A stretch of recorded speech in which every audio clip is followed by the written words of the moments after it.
That light. I thought I saw... Don't worry, Alfred. The creature's dead. Taken by its kin. Back to the stars. Its kin, sir? You mean somewhere out there's a whole planet full of... Yes, with a cruel alien code of combat, in which defeat equals death. I beat their champion, so it had to kill itself.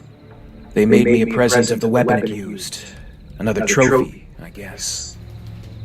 But what if they return, sir? They won't. Not now that they've met what lives in Gotham. Alfred and Bruce took one last look at the area and started making their way back to Wayne Manor. Bruce took a breath of the cold night air and savored it. Fine night, eh, Alfred? Indubitably, Master Bruce.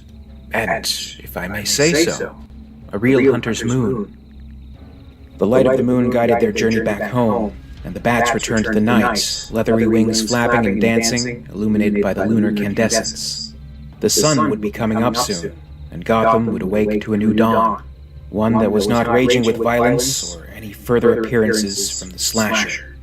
A city kept safe by the champion of this interplanetary deathmatch, the solemn protector of all those good and decent within Gotham, the Batman. Batman vs. Predator was written by Dave Gibbons, with art by Andy and Adam Kubert. The colorist was Sherilyn Valkenburg, and the cover artist for the 3 issues was Arthur Sudom. Upon its release, it was well received in the realm of comics, winning the prestigious Eisner Award for Best Inking. The Will Eisner Comic Industry Awards have been around for decades now, and the awards are given out annually still to this day. They're often thought of as the comic equivalent to the Academy Awards, so an achievement worth highlighting, as seen on the trade paperback collected edition. The fan reaction on both sides was positive, enough at least to warrant 2 sequels. Batman vs. Predator 2, Blood Match, and Batman vs. Predator 3, Blood Ties, as well as Superman and Batman vs. Aliens and Predator. But this was the first. This was the very first time we had a crossover with Batman and the Alien vs. Predator universe. It heralds something special. I feel this is one of the all-time great crossover comics. For starters, I think these characters just fit together so naturally into a story, and this is a very accessible story. Anyone with even just the rudimentary understanding of either the Predator or Batman will be able to pick it up and enjoy. But if you happen to know more, you can enjoy it more. As seen previously, these Predator creatures are always on the lookout for the ultimate human trophy. Dutch Schaefer, played by Arnold Schwarzenegger in the original film, his brother, Detective Schaefer, in the Concrete Jungle comic, and Lieutenant Harrigan in Predator 2. All highly capable heroes who are at the top of their field and prove to be a worthy challenge to the alien hunter. So of course, Batman seems like an ideal match. Unlike the other comic book heroes, he doesn't actually have superpowers. He's very much human. He's the prime example of human ingenuity and drive at its strongest, with top physical prowess and intelligence. Still, he's vulnerable.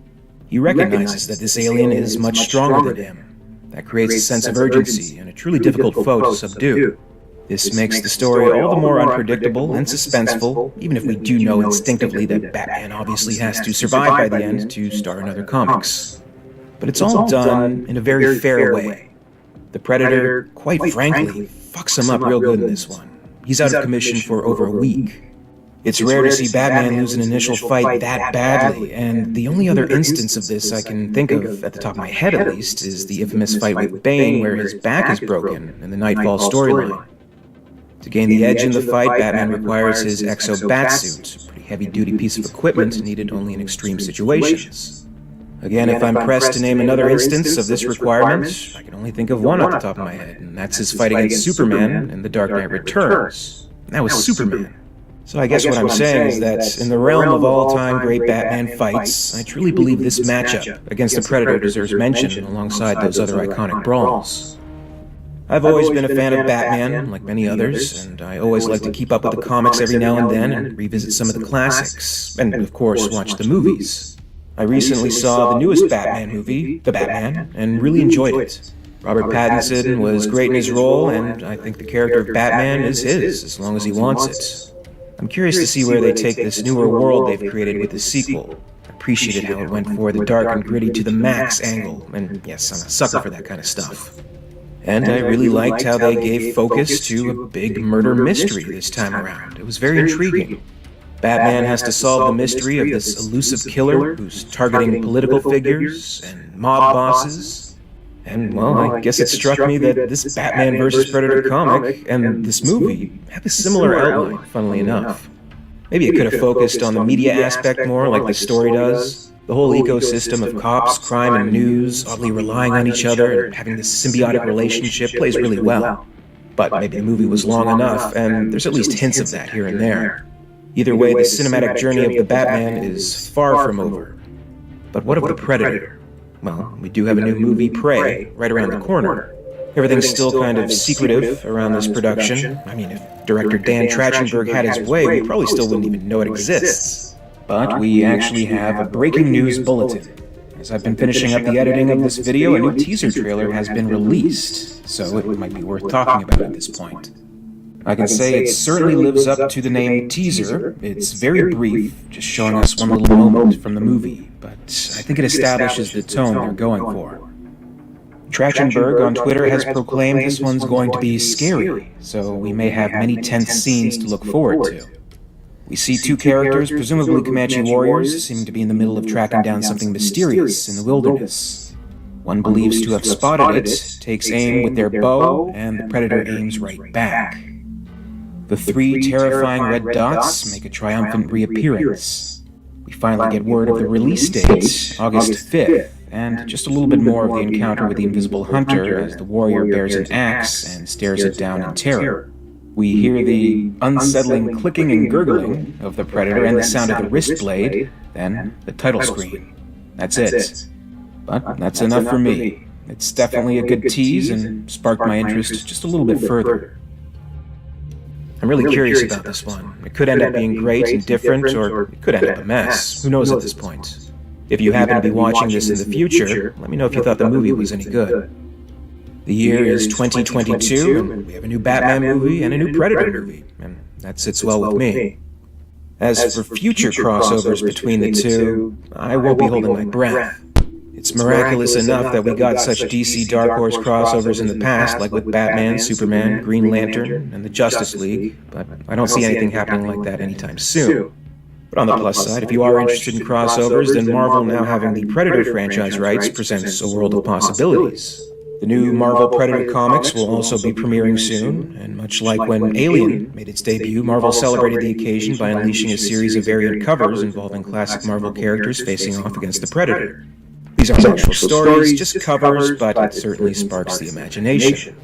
We could see Predator versus Spider-Man, Predator versus the Hulk, Predator versus the Guardians of the Galaxy, Predator versus Thor, Predator versus Captain America, Predator versus Iron Man. Now that could be good. But any and all could be very cool to see, but I don't know if anything could top this Batman crossover. It's remained a fan favorite for years. It even got the NECA treatment not too long ago. They released a 2-figure pack with Batman and the see-through slasher, Batman in his special exosuit, and they even included the baseball bat he uses at the end, which is a nice touch. NECA always makes these great, highly detailed, and carefully put together figures, so I'm glad they got their hands on this one. And I hope the comic itself continues to be discovered. In the increasingly litigious world of comic book releases, it may not be so easy these days. Marvel was quick to release new editions, both physically and digitally, of a great deal of its newly acquired Dark Horse IPs, but these crossovers are surely another story and surely a copyright nightmare now. For example, the images presented in this video are from a digital version of the DC Dark Horse Batman vs. Predator collection released in 2016. I purchased it pre-merger, and now it's been axed from all digital stores. You literally can't find it now. So if you happen to have your own copies of the original issues, or even the trade paperbacks, then definitely hold on to them. They are becoming increasingly rare. Just food for thought, but I'd like to thank you very much for watching today. This has been a very long video, so congratulations on reaching the end. This took a lot of time to put together, and I hate leaving things hanging between videos, but I just became so engrossed in this world, maybe I wasn't quick to want to leave. In other words, I hope you enjoyed watching this video as much as I enjoyed putting it together. If you did, please make sure to give the video a like, and be sure to subscribe for all the latest videos from the channel. My humble and very special thanks goes out to Brandon James, Grizz4756, Ronnie Jensen, and Zeno Shadowmorph, Queen Tears of the Patreon Hive. Thank you so much to Gregory Ford and John Griggs, our Hive's Praetorians. A very special thanks as always goes out to the one and only Lady Anne and the Ellen Ripley Tier of Excellence, and in the role of Wayland Utani Executives, my very, very special thanks goes out to Michael Cole, Nicholas Butta, and Wesley A. Weaver Jr. Thank you so much for your support. It's truly appreciated. And if you'd like to join the Hive and support the channel, check out my Patreon page for exclusive posts and contests. In the meantime, you can catch up with Alien Theory over social media. Follow @alien_theory on Twitter and @AlienTheoryYT on Facebook and Instagram for more. And until next time, this is Alien Theory, signing off.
the Hoop Collective podcast. We talk about the NBA, which we are doing on Wednesday evening. Joining me from Boston, Massachusetts, where Game 1 of the NBA Finals will take place Thursday evening, Tim Bontes.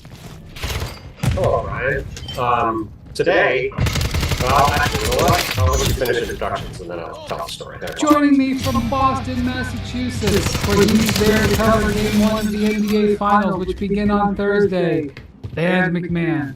Howdy, partners. Hey, there was a big old media day today. Maybe 1,000 reporters. Did not see our fearless podfather. Didn't see Wendy. I'm in New York City at the moment. Oh, big city slicker, right? Yes, but I will be there tomorrow for the game. All right. Too busy on the links this afternoon to be out here at media day with the plebes working. Speaking of being media day working though, because people love McMahon technology updates. We're walking over to the arena today, and I say to McMahon, would you like some coffee?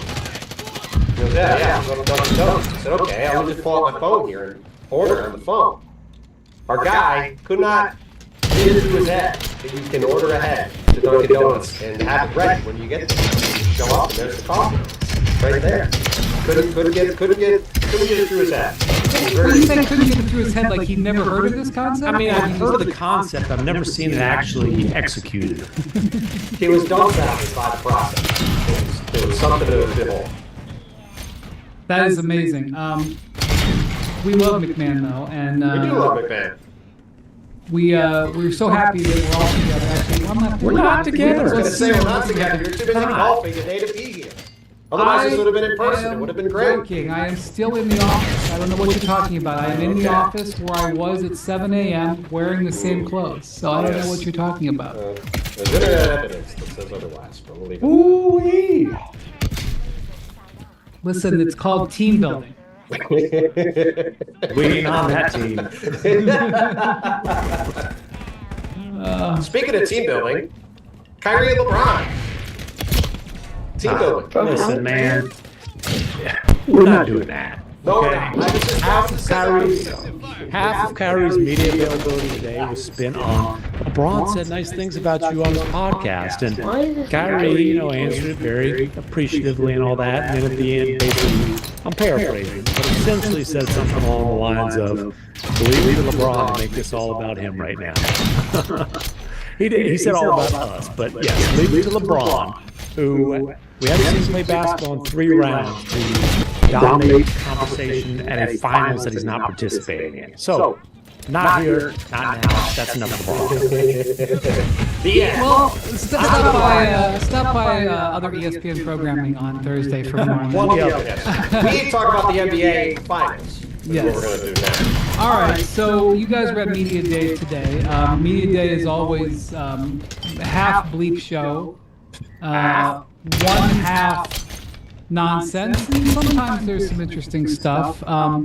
You elected McMahon to write about what Chris Porzingis had to say about playing the Mavericks today. I wouldn't have counted the months, by the way. 28 months since he was traded, and not yet played in Boston, which he will do in Game 3. What was your takeaway from what Porzingis had to say today? Because obviously, Porzingis is a key player here, not just what he thinks about the Mavericks in 28 months ago, but also what he can do now and how the Mavericks are going to handle him. Well, listen, I'll just be transparent and honest. I wrote about Porzingis addressing his time with the Mavericks and Luka briefly addressing why he didn't work with Porzingis and, Kid saying similar stuff about it, simply because Porzingis versus Mavs is kind of one of the main storylines. I would say it's a secondary storyline in this series. The fact they all addressed it felt like was worth writing a brief news story on it. He didn't say anything that he hadn't said, and he is being honest in that there is no ill will. We talked about this last time. He did not leave Dallas on bad terms. Now he's being slightly full of crap as far as everything was always kumbaya in the locker room and all that stuff. But there's no sense in rehashing the kind of passive-aggressive headbutting that went on between Luka and Porzingis early on and that stuff, because they moved past it before Porzingis moved on. So it's not like there's any lingering issues there. There's no point in them discussing what issues there were early on in the tenure. What Porzingis is focused on, among other things, is health, obviously, and how he's feeling. But how is he going to play a role in finally limited? If not the best offensive player in the world, like number 2, he's got his hands full trying to deal with Luka Doncic specifically, also Kyrie and the rest of the Mavericks offense. And then Luka very briefly addressed it, and when he said we were young, I kind of took that as his way of saying, hey, we were both young, full of, we'll say vinegar, to be PC, Disney-fied. I didn't see, I just read the quote from Luka, but it seemed sort of like, I'll just read it. It seemed sort of like perfunctory. It was like Luka typically, but yes. He's like, I don't know why it didn't work out. We were both still young. We tried to make it work. It didn't work, so we moved on. Yeah. It's like, okay, did I answer that question enough for you? Thank you. Let's move on. Well, and again, I understand Luka's not really, he doesn't want to delve into why didn't it work out with KP? Well, he wanted all these post-up touchdowns. He wanted all these space. Like, there's no point in getting into all that at this point. But, and again, they did butt heads early on, more passive aggressively than, like, there weren't, like, nose-to-nose and screaming at each other a lot or anything like that. But his last half season here, they were fine. Like, they didn't, there's not like they, Porzingis didn't get traded from the Mavericks because of any kind of personality conflict with Luka. Those personality conflicts had been set aside by that point. He got moved on, or they moved on from him because they looked at that duo and said, okay, with Luka about to get a supermax with KP on a max contract at the time, if we keep this together, we're locked into that duo. It's going to be tough to build around. And they dumped Porzingis for 2 small contracts because they wanted flexibility. It took Dinwiddie's deal, who helped them get to the West Finals, but that was part of the Kyrie trade. And they basically said,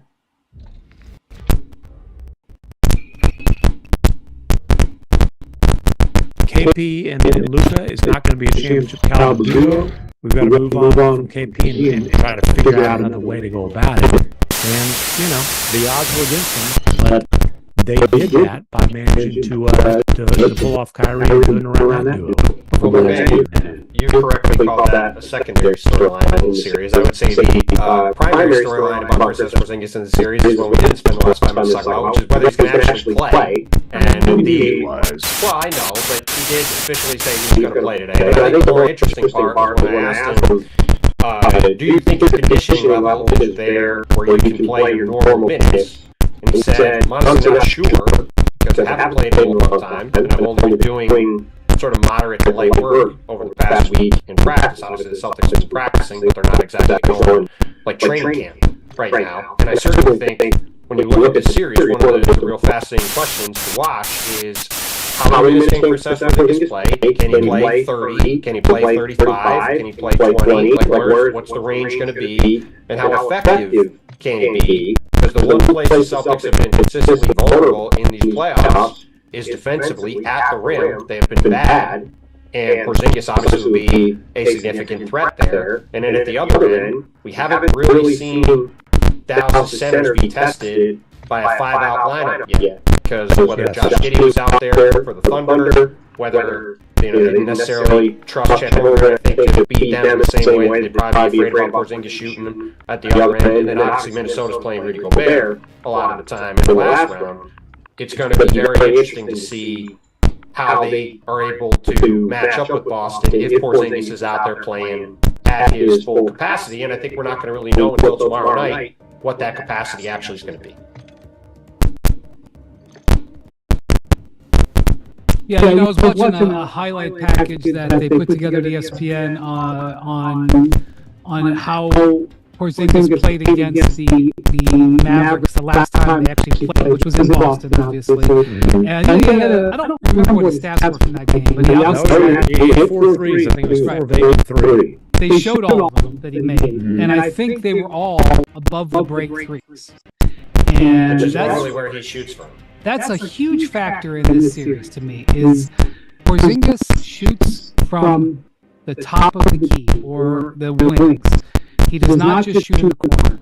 And that means that if you're going to deal with Porzingis, you have to come 23 to 25 feet away from the basket. And even if you are the big man and you're not, switching, you're just dropping, you still have to be above the foul line unless you want to give up a free wide open look to a guy who shoots 40% on those.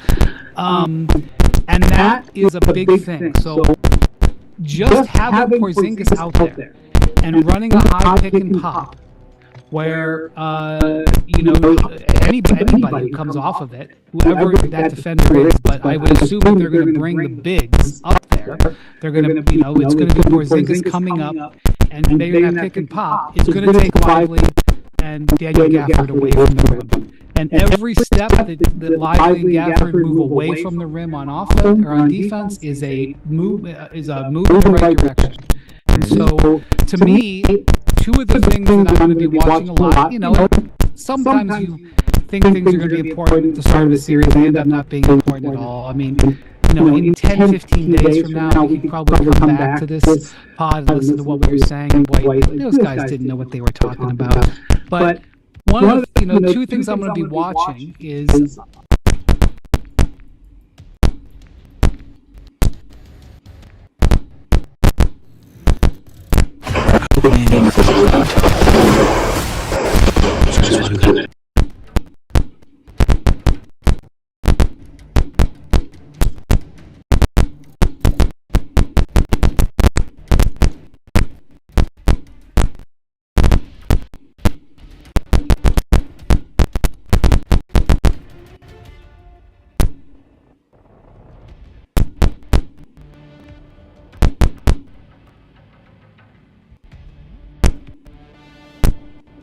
whether or not they can get, how much they can get the space. Because when you watch these highlights of Porzingis taking these threes, Lively and Gafford were up on him, and the lane was wide open. There was nothing but green in that lane.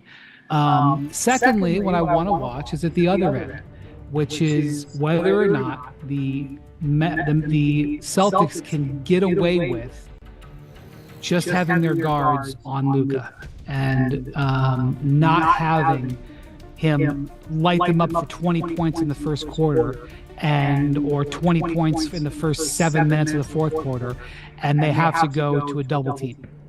Because the Celtics do not double team. It's not something they've done all year. They were a top 3-4 defense with barely double team. I think it was single-digit percentage of times that they did on average in a game. And that's obviously, Luka was such a problem for the Wolves that they had to double team routinely, and they were not good at it. And maybe Boston, when they double team, will be good at it, but they haven't double teamed very much all year, so I wouldn't expect them to be great at it. And so, to me, that's one of the things, McMahon. Can Luka, he's going to get his points. The guy averaged 35 in the regular season, for crying out loud. But does Luka, go off in such a way that they need to bring Holiday and Derek White help, or Jaylen Brown, who's ever going to be on him, or can he do it? Can they handle it? Because the Thunder, if I'm not wrong, guarded him straight up, and his stats weren't great in that series. Now, he was dealing with a knee injury. I don't know how you see that, McMahon. I mean, straight up loaded up behind Lou Dort, who obviously is an elite. I'm not an elite defender. The Celtics' two perimeter defenders are on the all-defensive team. Oh, the Celtics have, and when Lucas says Lou Dort's the top 3 defender, he has consistently said that Drew Holiday is the best perimeter defender in the league.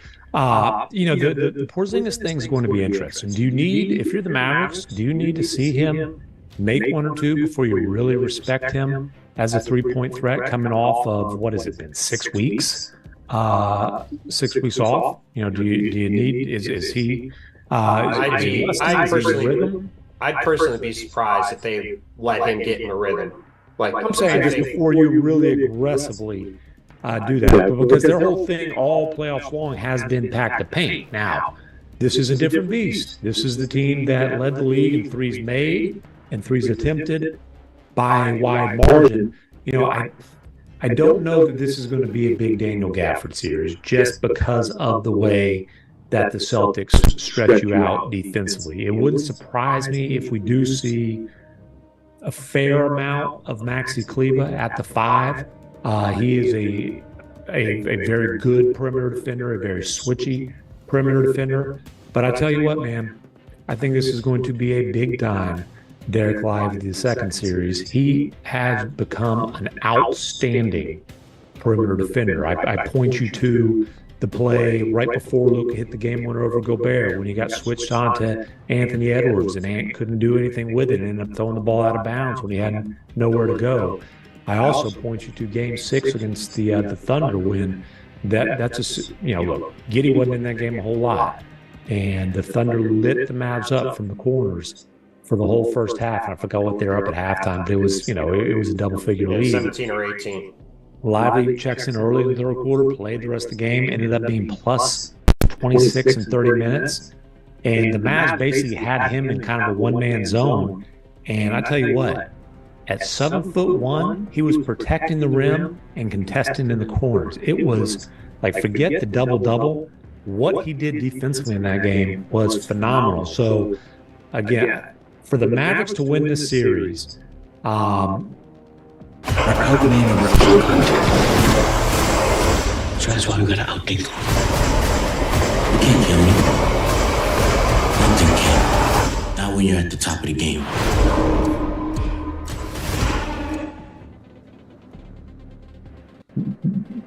there's a couple different ways I think they can win the series. One is just, hey, Luke and Kyrie are the two best players in the series, and they carry the Mavericks to a series win. I think Luke obviously has to be probably the best player in the series.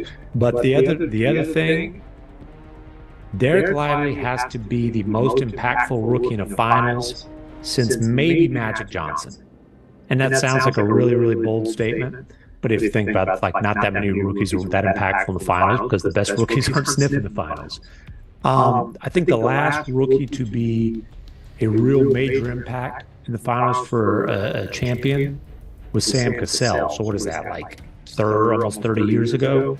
But I think Lively's going to have to really, really continue that kind of impact that he has in the last couple of series. Well, one of the biggest stats to me that I saw in prepping for this finals was that the Mavericks are shooting 57% off Luka passes. When he creates an assist opportunity, he throws a pass that's, the shot goes up. They're shooting 57%. Luka is awesome. He doesn't shoot 57%. Although sometimes he feels like he will. So what I'm saying here is, like, if you're looking at the Mavericks and you're trying to slow down this incredible offense, one of the things you have to consider is whether or not you want those guys still shooting 57%, or if you're going to be willing to try to deal with Luka throwing a couple of fewer passes. Why do you think the Celtics are not going to double, in my opinion? Well, why do you think that percentage is so high? Well, in large part, he's obviously one of the greatest passers we've ever seen. And when he throws passes to guys, it's right in the shooting pocket is brilliant. I mean, I'm not talking about the ones that hit guys right in the shooting pocket. I'm talking about the ones that hit guys in the hands a foot over the rim and they throw that thing down. They have 54 lob dunks. In the playoffs. They have more lob dunks than every other team combined. So did you see? Yeah. So here's So they have 54, which obviously leads. Did you see who's second? I think it's a single-digit number. Whoever it is. Denver with 9. Yeah. I mean, and look, like, it continued against the Timberwolves. It continued. It's funny because the Clippers did a pretty good job taking away early, and then the floodgates opened. They'll lob you to death if you let them. They have, so just because you mentioned that, so Luka has thrown 8 lob passes from more than 25 feet in the playoffs. So including one from 66 feet. He threw a lob to freaking, I'm sorry, that one was 61. He threw a lob to Lively inside the three-point line in the backcourt. So just again, to reiterate that, the Mavericks have 54 lob dunks. They have 8 from Luka that were from outside, at least outside the three-point line. And then the second place most with lobs has 9. Luka has almost as many 25-foot plus lob passes than anybody else has lob dunks. I mean, and then how many of those, you've got the long-distance lobs, and then how many of those are he drives and he forces the rim protector to commit, and then it's the last second where it's a 4-foot pass, right? It's like instead of shooting the floater, just changes the angle at the last second, and boom, it's a lob dunk. Yeah, you're right. That's a factor, and of course, Porzingis is going. Even if he's out there and not 100%, he still stands 7'3". Of course, you can say if he's not moving great, he's going to have to move to get in position to challenge those shots. But and the other thing is, People I've talked to, and Bob we were talking to somebody today when I was on with Zach yesterday, he mentioned this too. The anticipation is that Porzingis won't be on one of the Mavs bigs. He won't be on Gafford. I can guarantee he won't be on one of their bigs because they keep him out of the pick and rolls, and they have the ability. Look, the Celtics are the team that is best equipped, probably built, frankly, to guard the Mavs. That's why I think Boston's going to win the series, because they, between Jaylen Brown and Drew Holiday in particular, they've got two big physical guys that can handle the strength and size of Luka Doncic. Not that they're going to stop him, to be clear, but you go back to the Minnesota series. Minnesota, Jay McDaniels tried to guard Luka Doncic, and he was getting thrown around like a rag. So then they ended up putting him on Kyrie Irving. And that's the other thing I think to watch. You said it, man. The pathway to Dallas winning the series, obviously Luka needs to be the best player, and Kyrie's got to be awesome. And to me, what I'm really watching for in Game 1 is, do the Celtics say, let's put Drew Holiday and Kyrie Irving. Let's just take him out. Just obviously he's going to still score some, but let's not have Kyrie going for 35 in a game. And if he's scoring 15, I think then it's going to be pretty difficult for Dallas to win unless they're getting more insane shooting like they got from P.J. Washington. I was going to say, right, that's exactly what the Thunder did. And Kyrie averaged, it might have been 15. I'd have to look up, but it was in the mid-teens in that series. Mm-hmm. And P.J. Washington and Derek Jones Jr. Absolutely lit the Thunder up. And so that's going to be the interesting thing. If KP's not right and he can't get out to those guys, whether they're in the corner or above the wing, but especially in the corners, that could be a real problem. I'm looking at Derek Jones Jr. is 17 of 37 from the corners in these playoffs. You know, you think that's good, and I got to do math. 28 of, God, I suck at math. Oh, man, what are the numbers, McMahon? 28 for what? 28, what's 39 plus 29? 68. You're good. Okay. He's just over 40. P.J. Washington, I assume you're talking about, is just over 40% from the corners. That's what it is. Right. So you're talking about guys who are shooting 40+% from the corners in the playoffs. Also, two guys that aren't great three-point shooters in general, and if you're betting on the percentages, again, this is no knock on what they did against the Thunder in particular, but the Thunder were betting those guys were not going to hit those shots, and they hit those shots, and that's the Thunder's game plan. The Thunder's game plan was rational, and the results sent them home. Well, and also, I think if you look at the Celtics team, this is just a better version of that Thunder team, right? Their perimeter defenders are better, they're quicker, in a lot of senses, they're bigger. Like, you've got Jason Tatum playing the 4 in this lineup, right? Obviously, he's a couple, 3-4 inches maybe bigger than Jalen Williams, who was playing the 4 a lot of the time in that series. And obviously was the guy that they stuck on Kyrie Irving for a lot of that series too. So, yeah, that to me is going to be really interesting, where how those 4 guys are deployed in slowing down Luka and Kyrie. Do they try to take Kyrie out? My guess is just a guess, is that Jaylen Brown will start on Luka and Drew Holiday will start on Kyrie. But I'm very curious to see how that looks, and these guys are all going to be switching around to guys a lot. And at the other end, I think Dallas is going to struggle to guard the Celtics in the series, because there's not really a place for Luka and Kyrie in particular to hide.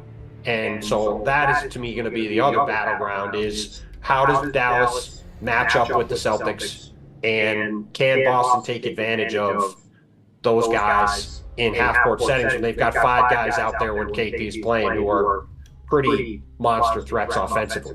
Small sample size, but during the regular season, Derek White was more effective of a defender on Kyrie than Drew Holiday. But I almost am reluctant to bring it up because it was 2 games. If you choose to be challenged, the sky isn't the limit. It's just the beginning. Find your next level at ArmyCivilianCareers.com. Well, the other thing is they're going to switch so much. Like, yes, you can talk about who the primary defender is, but they're going to switch a lot of stuff. So all of their, from Holiday to Derek White and Jaylen Brown, they're all going to see a lot of time on the Mavs' two main dudes. The only thing I feel confident about is I don't think we'll see a lot of Derek White on Luka because he's not big enough really to handle Luka's size. I'm sure he'll guard him some, but I think you're going to see a lot of Jaylen and Drew in particular, and some of Tatum, and probably less of Derek White. But yeah, they're all going to be switching a lot. They're going to be moving around a lot. And look, it was one game, obviously, and it's before, as we've talked about a lot, it was before Dallas really got going. But you go back to that game on in early March when they played here in Boston, and the Celtics smoked the Mavs. And Porzingis, as you said, Brian, was 4 for 8 from 3, and Al Horford was 2 for 5. In 57 minutes, they were 6 for 13 from 3. If those guys are hitting three-pointers, in particular for Boston, it makes both the math and the defensive coverages pretty tough for Dallas if they're able to knock down shots. Yeah, and look, the Celtics, like, what does everybody try to do against the Mavericks as far as attacking the Dallas defense? What do you want to do? You want to hunt Luka, right? You want to make Luka work as much as possible. Hunting Luka has not been a successful offensive strategy really all season or throughout the playoffs. He has defended the most ISO possessions in the playoffs, which is no surprise given that obviously the Mavericks have played more games or as many games as anybody, and you want to go at a guy, especially with a bad knee. What do you guys think he's allowing per ISO possession? Points per possession. I know the number is a good one. 0.71 points per possession. And there was one game against the Clippers that it was really rough, actually.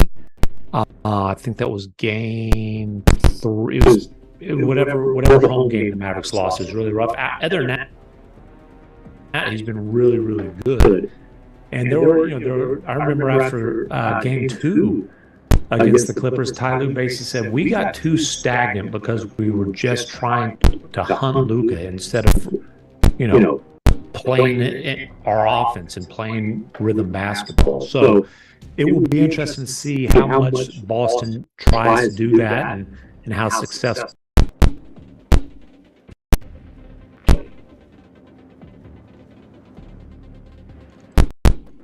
So they are what they do. The one thing about that is Luka's done a lot of defending in the post, where he's obviously very big and strong and can hold up. The Celtics, in theory,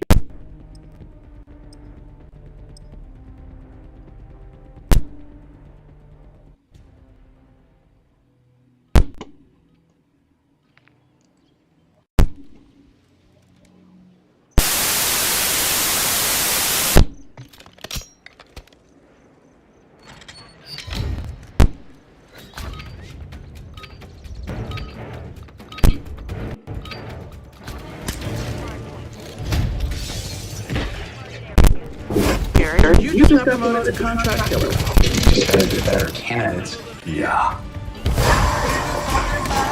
They want you to be the killer. You gotta be there. I want you to get off this guy. Got him. Sounds lovely.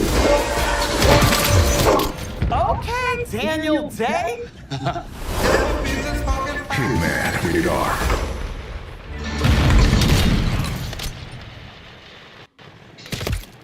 Phase 3 held many horrors beyond description, but for a brief period, Hicks found the place familiar, even comforting in a way. With General Spears' absence, and with his authorization, Hicks was able to explore the base freely. His first task was to take a shower, a luxury that had eluded him for too long. Something about being clean and in fresh fatigues made a man feel better. He faced death as often as Hicks had. Minor shit like crazy generals didn't seem so bad. While he couldn't say he felt the same detachment about the long nap some of the Zen martial arts boys had, Hicks had looked death square in the face enough times so that it didn't scare him. You lived or you died, that was how it went, and when your number came due, you got collected. He thought his was at the top of the pile several times, but death had only grazed him when he reached for another. Buckets. A hot shower and clean clothes, however, were tangible, something you could relate to, here and now. Being cooped up on that drone ship hadn't given him any love for it, but Hicks found himself walking toward the vessel because he had an idea. The thing had been unloaded and it would need new fuel cells and probably some repair before it had any chance of being spaceworthy again. sat in the middle of one of the big prefab storage areas, a mostly dark and very cold room that apparently wasn't worth spending more than the minimum on for light and heat. Hicks's footsteps echoed hollowly as he walked across the floor and toward the American. The cargo bay door was still open and the ship's internal lights were off. He walked up to the expanded metal incline and slapped the light button. It was a little warmer inside the ship. The fuel cell's heat sinks radiating their excess warmth into the air. After a few seconds, Hicks heard what he expected.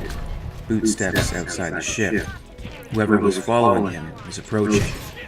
Hicks saw the man step into the cargo bay, but not who he was. The hangar lights were dim and the ship's standby lamps were not much brighter. The man looked around.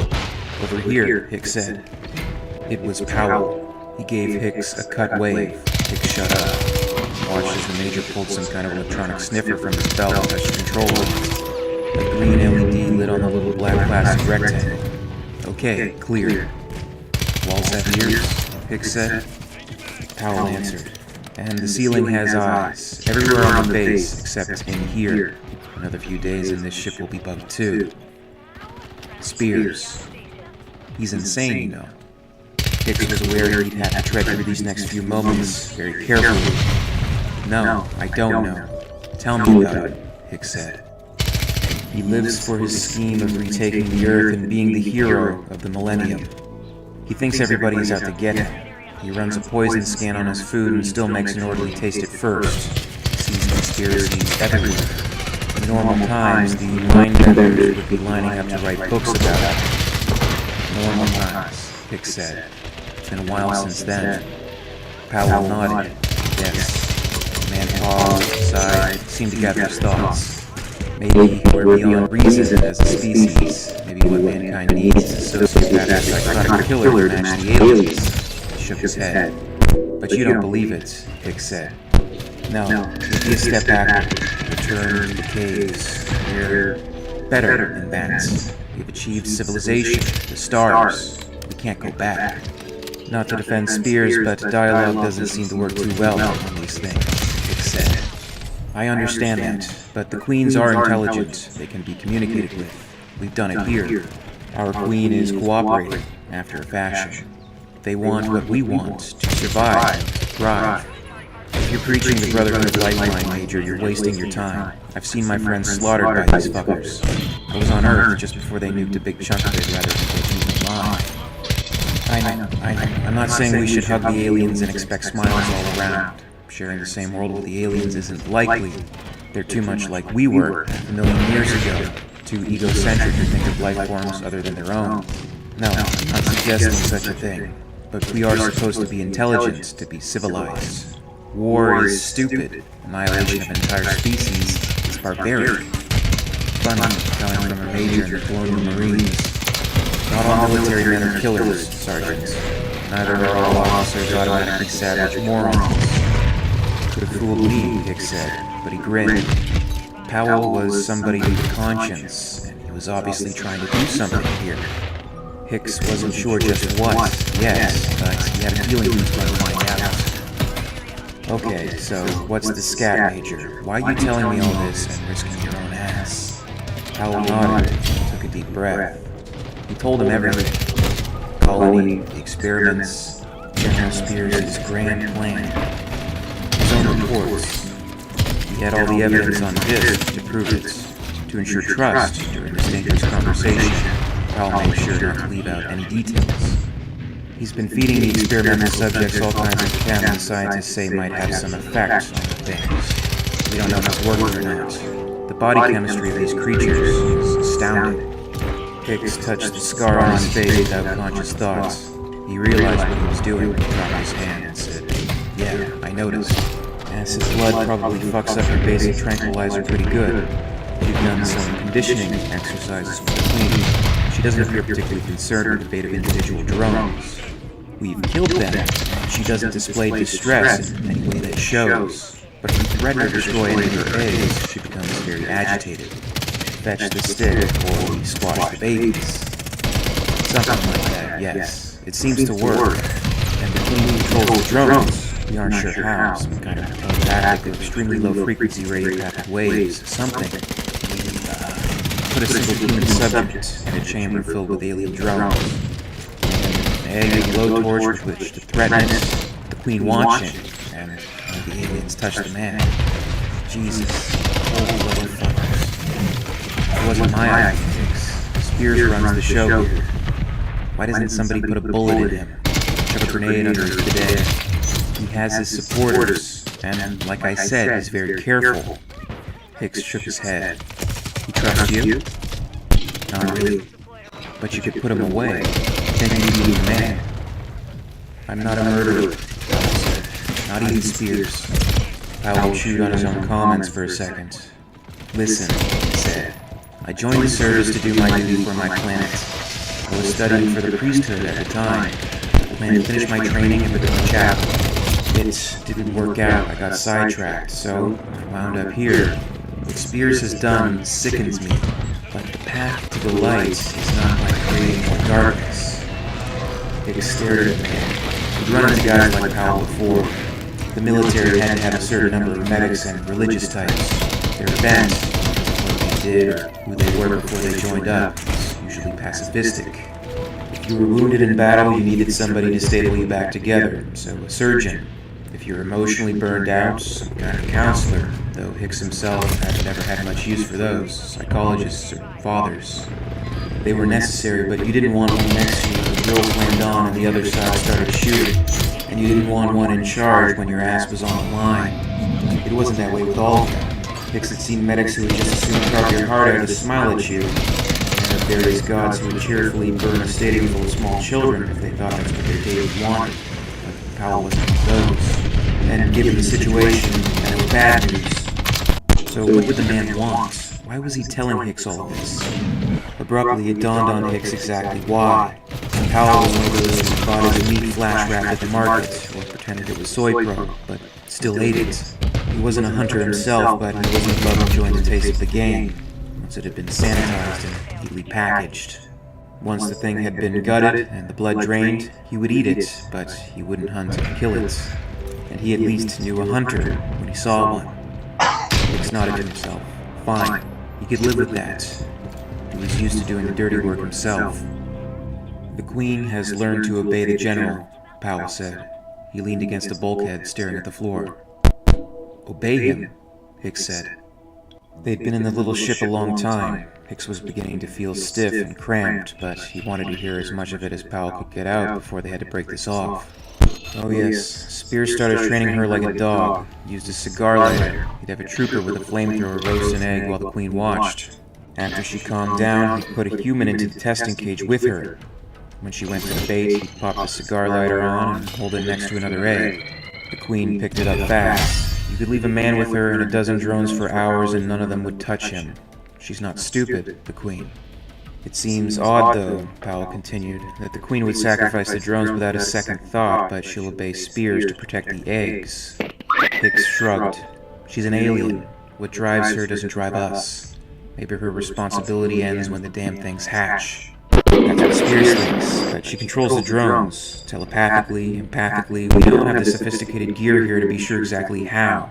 But it isn't with sound or odors or any visual signals we can detect. We've run tests where the drone was a click away in an airtight chamber, no possible way it could see or hear the Queen, and Spears made it do what he wanted. You have more than one Queen, Hicks said. Powell blinked. How did you know that? Somebody's laying eggs in the air processor, unless you're ferrying the Queen from here back and forth. No, you're right, we put one egg from this nest over there. Spears did it himself. There are a score of drones there now tending to the young Queen. This particular development had been a pleasant discovery for Spears. He, along with Powell and the base scientists, studied the process closely. The alien queens could reproduce in a kind of modified parthenogenesis, and the drones were mostly neuters. The alien queens could reproduce in a kind of modified parthenogenesis, and the drones were mostly neuters. There were some males. The labos had found a few, and indications were that there could be a battle-like sexual intercourse between the two sexes. The available males, when they reached some critical number, fought each other to the death, leaving only a single survivor, who then lay claim to the Queen. She made him work for it, slammed him all over the place, and if he survived this battering, worse than the fights with the other males, the Queen would submit to his advances. The male's triumph would be short-lived. Within seconds after this hard-contested mating was consummated, the queen would kill the hapless male. The scientists babbled on about genetic diversity and such, but it didn't matter. If there weren't any males around, the queen could do it herself. And if there weren't any queens around, one of the drones would undergo what the scientists called a hormone storm. And when it was done, the drone would be a queen. Hicks shook his head in disgust at the confirmation of his suspicions. Spears doesn't know what the hell he is messing with here. He thinks he does, Powell interjected, and he's done more with them than anybody else, Hicks. Last month, he took a dozen of the things and had them marching in close order drill.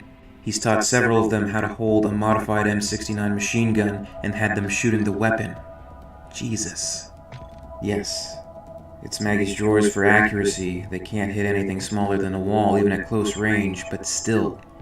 Hicks nodded. A monster with a machine gun. The only advantage men had in battle with these things was their weaponry. If they were armed as well as human troops, they'd be unstoppable. The drones are stupid, Powell said, but even a chimp can be trained to shoot fairly straight.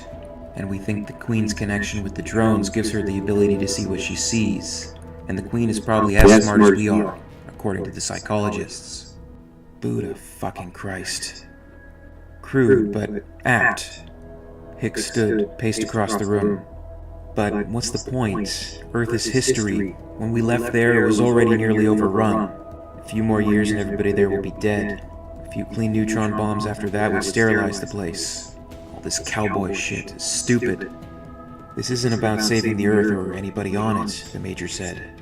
It's about Spears and his ideas of personal glory, or something. I don't know what for sure. Hicks nodded. All right, let's get to the bottom line here, Major. Powell sighed. Enough people have died, Sergeant. This has to end. Spears is at the air processor plant. There's a magnetic storm heading this way. Sunspot activity on the primary is up. Spears will be delayed some hours, maybe even a day or two before he can lift and return to the base. We need to begin our preparations now. Hicks nodded. All right. As Hicks began to leave, Powell stressed the importance of the precious time remaining before Spears' return. It's our only chance, damn it. Spears is already loading those things into the transport vessels. We won't be alone. Hicks turned back, offering a warning. You know, there's a word for what we're discussing. Yes, Powell said. Survival. Now, in the midst of a military coup, Hicks's focus narrowed on his preparations. His thoughts would stray to the endgame of this operation and the fate of his target. Hicks thought to himself, confronting the strange affinity he had for General Spears. When I joined the Marines, I was proud to serve my country. They want that. They want you to think you're doing something right and noble. Sometimes you believe it. Sometimes it's even true. Spears believed, and the purity of his belief was terrifying. I understood completely. In many ways, I shared the intent of the General's vision. Medical types look at insanity like some sort of disease, but I think it's more mechanical than that. Like a broken connection or a malfunctioning computer chip.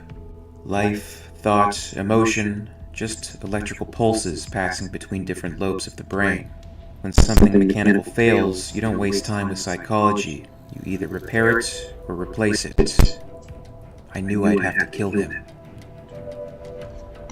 In this series, I'm recounting the Earth War, as depicted in the Aliens comic series. The accounts are explored as originally published, despite certain names, locations, and other events having been altered over time.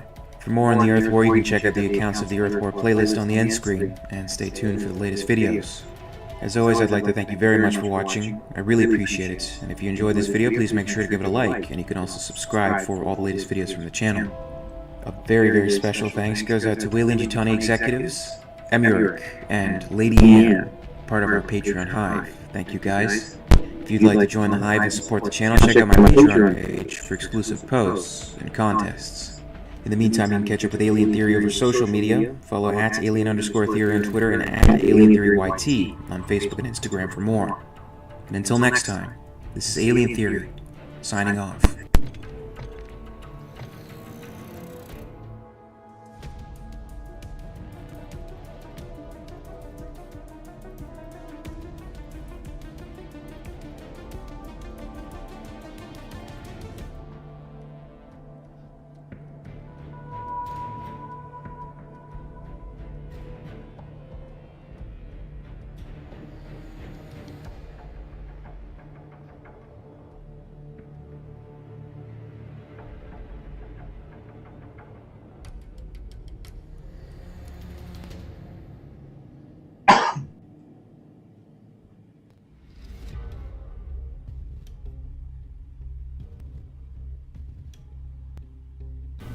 Hicks had been here before. He was sure of it. He was standing in a dark place, the air around him alive with fear and tension. "They're all around us," someone yelled behind him, familiar like the rest of it. A warning horn screamed somewhere ahead of him in the hot, wet darkness. Huge coils of glistening black covered the walls all around him. "No," he said softly. It couldn't be. They were on Acheron, where the aliens had killed his unit, where he was going to die. He knew what had to be done. He'd done it before. "Maintain your field of fire. We're gonna be fine." 8 of the squad were dead. As a corporal, he was ranking non-com. He had to stay in control. He heard shots in the alien den. The sound of a caseless carbon pounded his ears. A little girl clung to his arm, crying. "Newt." "Easy, honey," he said. As he picked her up, she turned her tear-streaked face up to look at him, while all around the creatures screamed and weapons screamed back at them. "We're gonna be fine. We're gonna get back to the ship. Everything is gonna be okay." He was trying to run, but his legs couldn't move. Everything was happening too fast. He shouted more orders, unable to see who he called out to. Who was left? "Shoot for targets. Triplets only. We don't have enough ammo to waste on full auto-suppressive fire." There was a sealed door ahead. They would have to cut their way out, fast. The reactor was approaching meltdown, and the swarm of the killing things was right behind. Newt screamed when he tried to put her down. God, she was so small, so helpless. "I gotta open the door," he said. He pulled a plasma cutter from his belt, triggered it. The stacked carbon lock melted and ran like water as he waved the cutter back and forth. The door slid up. He knew what was coming. Knew that the Queen would be there, waiting to take him. He had dreamed it before. He stepped forward into a black, empty corridor, and the sounds behind him fell away. It was dead quiet. Newt stood there. Not the little girl she had been only a minute before. She was grown, a woman. She walked toward him, her face calm and beautiful. "Dwayne," she whispered, pressed up against him. "Newt," he said. "We have to get out of here. There's no time." The noise behind them suddenly washed back over him. Alarms and gunfire and screams. He jerked himself away from Newt and grabbed at his belt, opening his eyes. Quickly, a weapon, something. He was alone now, unarmed. He spun around in a circle, looking for Newt, looking for anybody. He heard the aliens getting closer, but he couldn't see anything. A computer chip voice informed him that meltdown would occur in 5 seconds. "No," he cried out, fell to his knees. "No, no, no." 3 seconds. 2. 1. Meltdown. The world turned to white.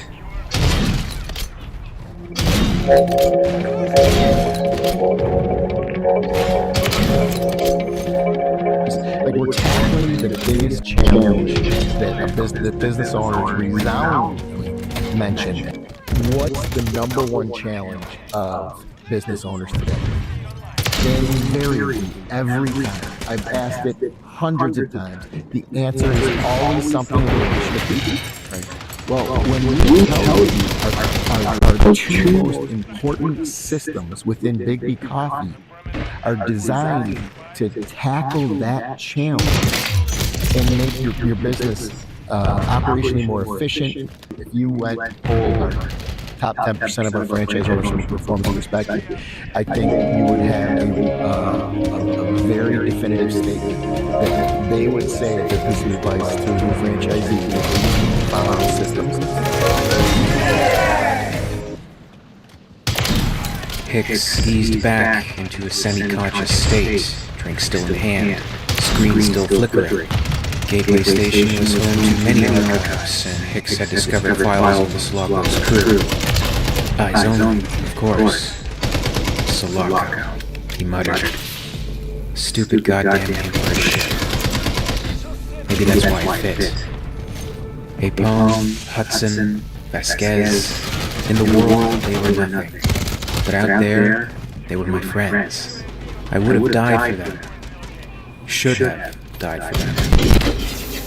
You son of a bitch. You had to push it. Mark me. See how far I'd go. Well, it's over. You win. In the years since the Acheron mission, the nightmares persisted. No amount of alcohol or any other chemical substance Hicks consumed to excess since his return would cause them to cease. The only thing that kept him going was his hatred for the alien, the desire to see it wiped out for good. Attaining this desire was so close within his reach, as absurd as it sounded to him, and as much as he did not fully believe or understand, Ripley's plan would see to this end goal, using those very dreams as coordinates to some godforsaken planet that may be home to the one alien controlling them all. The operation to bring an end to the war was underway.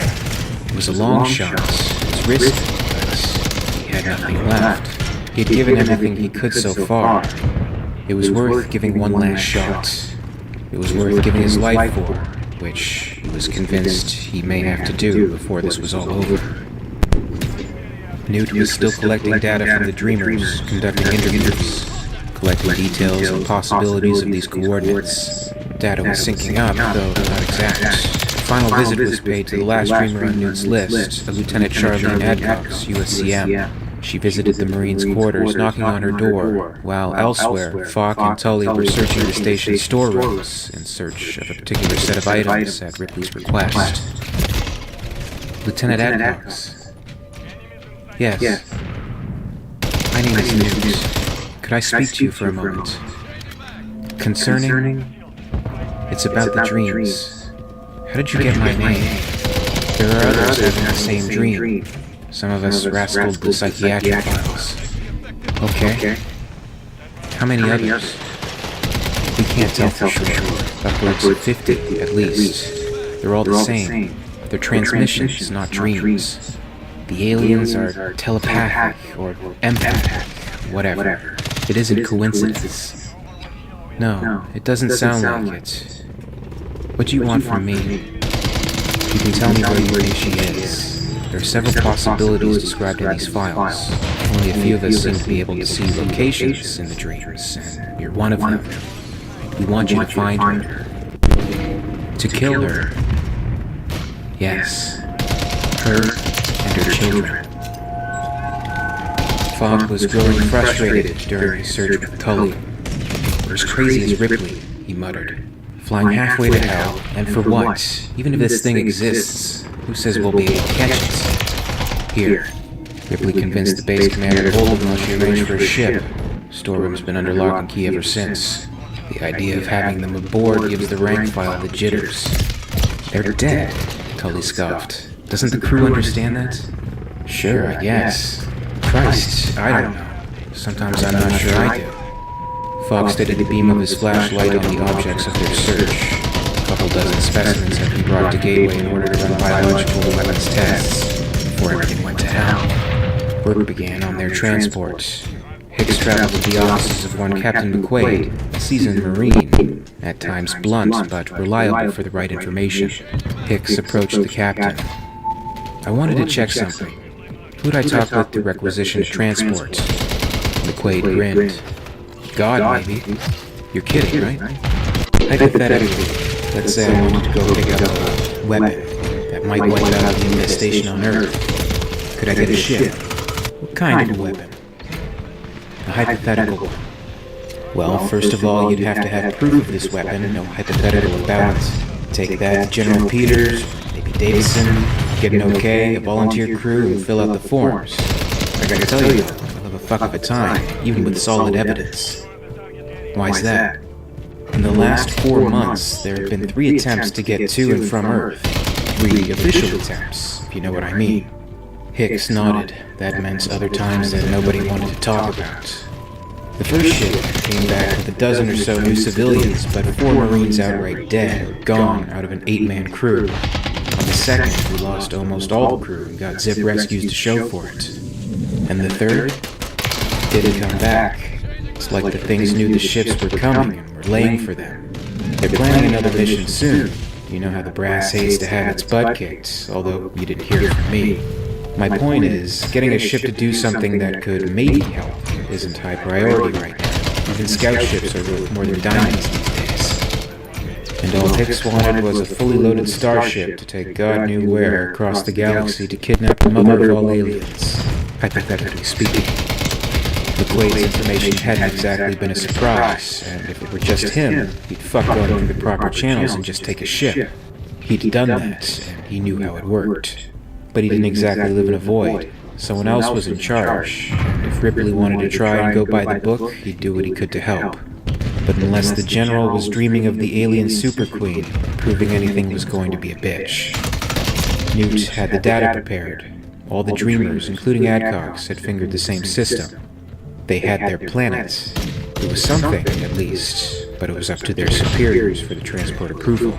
Hicks watched General Peters scan the printout sheet of the site files Leslie had pulled. To avoid problems with confidentiality and computer rascaling, she'd only included the names of the Dreamers they had spoken to, along with statements from Newt and Ripley, 12 in all. 10 of them had agreed to go.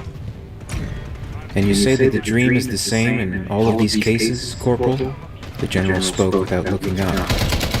Yes, sir. Hicks stood in his office at ease, hands behind his back. It was one of the more palatial rooms on Gateway, well lit and comfortably warm. Pastel paintings were hung on the walls, and the stuffed chairs were a high-quality synthetic leather. Peters had asked him not to sit. Well, this is very interesting, Peters said, looking up. But I'm afraid there's no way I can authorize such a trip on just this. We'll have to look into it further. His tone was dismissive. Hicks said, "Is there somebody else I can speak to about this, sir?" "Excuse me." Hicks shrugged. He was still a Marine, sort of. They hadn't been able to pull all his records, so his status was pretty much in limbo until they did. That gave him a little leeway when talking to officers. He said, "Well, sir, there are civilians in the governing board. They might be interested in this." "Are you trying to be smart, Corporal?" "No, sir." "Not with this clown. Say something smart and it would sail right past." "Yes, there are civilians in power here, but when it comes to military missions using my hardware, I am God." Hicks said nothing, waiting. "I've read your record, Corporal, and you've got a long history of being a troublemaker. I don't need any more trouble than I've got." Peters set the proposal aside and motioned toward the door. Hicks could see that there was no chance. If he thought kissing ass here would work, well, fuck, he'd done worse, but he knew it was a waste of time. Had known it all along, but at least he'd held his temper in check. "Thank you for your time, sir." The General grunted, but didn't look up from his desk, where he was already looking through other papers. The temptation to slam the door on the way out was one that Hicks was only barely able to resist. He reconvened with Ripley and Newt, having to deliver the bad news. "How'd it go?" Newt asked, cautiously. "About like I expected. Head was jammed too far up his ass for him to begin to hear me. Fucking officers." Newt's heart felt heavy. "It looks like the game is over," she said. "Unless you want to steal a ship." Ripley grinned. "I thought you'd never ask," she said. Hicks returned the grin. "I knew it. I fucking knew it. You didn't really think some fat old general was going to give us a ship, did you? That was a long shot at best." Hicks nodded. "Gonna make us criminals again." "Well, sure, it would have been nice, but we don't always get what we want, do we? Time to go to Plan B," Ripley said, which was really Plan A all along. We swipe what we need. "Makes sense to me," Hicks said. Newt smiled and nodded. Well, it wasn't as if they'd never done it before. Christ, they were getting to be old hands at stealing ships. The one from Earth to Spears' military base, the one from there to here, the escape pod. It did make sense. What the hell? The trio were of the same mind on the matter. They wanted the alien dead. Newt, maybe most of all, thoughts came back to Amy on Earth. Walking back to her quarters for the evening, she caught the view of Earth, waiting for a moment, meditating on the mission to come and the obstacles ahead. She looked onto the faraway planet, observing Earth take in the warmth of the sun, the universe seemingly unaware of mankind's failure, still functioning as it should. Funny, we cling to our primitive cycle of day and night, the ritual of the sun. We bend the truth to accommodate our human weakness, whereas the alien merely adapts. Ever since I was a little girl, I've found that promises are little more than lies meant to be broken. But as we prepared for the mission, I made a promise to myself, and to a little girl I've never met. I'll be back, Amy. I swear it. Ripley had put together a crew from the space station's stranded military contingent, entreating them with the opportunity to fight again. But there were still questions. Always questions. Hicks looked over the group they had assembled and nodded. Everyone here had field experience and had fought on Earth at the beginning of the infestation. The room grew quiet as Ripley walked to the front. Hicks and Newt had both agreed to let Ripley run the session. She was a natural leader, and it was her idea anyhow. Hicks was glad somebody else was in charge for a change. Made things easier on him. Well, she began, you all know why you're here. I'm Ellen Ripley. This is Hicks and Newt. Each of you has had certain useful experience, which is why you among the Dreamers have been chosen. You have felt the alien presence, the Queen, and it's time we did something about it. Ripley had everyone's full attention. Hicks hoped that they'd still be listening after they heard the bad news. Before we work on the specifics of our mission, we need to let you know some of the obstacles we're looking at here. Hicks. He cleared his throat. Yeah, I talked to General Peters yesterday, and he refused our request for transport. He paused. Actually, the man thinks we're bugfuck. Captain McQuaid broke in. Peters is an asshole, he said. The two Marines with him nodded. I'm surprised you bothered. The man's so full of shit he farts instead of burping. Several people laughed. Hicks grinned. Yeah, well, be that as it may, we don't have the official green light. We can try again, but I think the General is a waste of time. Ripley took over. Which is why we've decided to borrow a ship, she said. And that makes this an entirely different game. I want you all to understand what you're agreeing to before you make a final decision. If we get caught, we're in deep. If we fail, coming back here means consequences, maybe even if we succeed. She met the eyes of each person as she spoke. We didn't tell Peters where we were headed specifically, so we probably won't be chased if we get clear. But stealing a transport wasn't part of the plan when you agreed to go, and if you want to walk, now's the time. We'll understand. There was a pause. Fuck it, said Falk in a hoarse voice. Not doing anything would be worse. There were several murmured affirmations from the group. Hicks looked around and saw the same kind of determined look on everyone's face. No one moved. Ripley continued. I appreciate your faith, since that's all we've really got. 10 years ago, I made contact with an extraterrestrial intelligence. Told me of the world that first spawned the alien. The drones are only vessels guided by a superior external intelligence.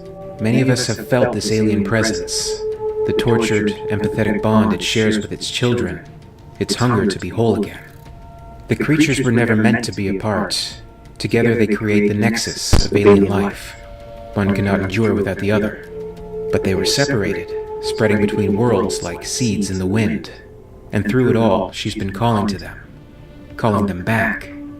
A call from Brewster, beginning to grow impatient. So, Mama misses her kids. Tough shit.